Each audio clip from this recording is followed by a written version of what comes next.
wondering if you see the potential, as some others in your party do, for a new progressive era, if you want to call it that, in national politics and policy, and whether there's the opportunity for additionally progressive steps, such as the ones that I listed on the national and state level going forward, because of this crisis. We've had some very deep policy conversations in this space now for weeks.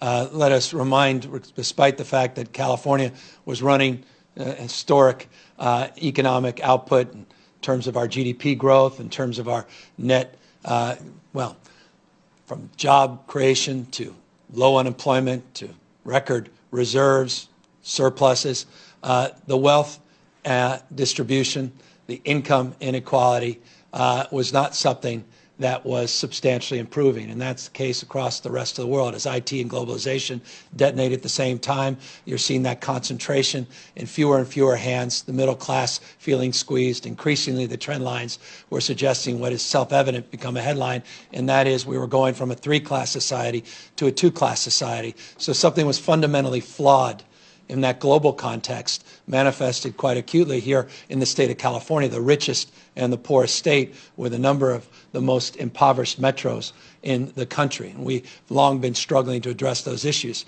So I see this quite substantively through that lens, that equity lens, looking at those folks that never fully recovered.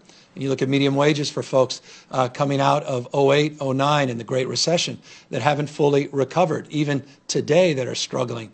And so what is going to happen to those folks in this current crisis? And what's the opportunity, to your question, for reimagining a more progressive era as it relates to capitalism? And I'm a capitalist. I'm a small business owner. I'm a job creator. Well, my customers are the job creators. I'm a beneficiary of their support, and that helps build that demand that allows me to hire more people. And so as a former business owner, now governor, I have had that experience, and I have that appreciation of the importance of consumer confidence, consumer spending, and a vibrant middle class. And so, yes, forgive me for being long-winded, but absolutely we see this as an opportunity to reshape the way we do business and how we govern.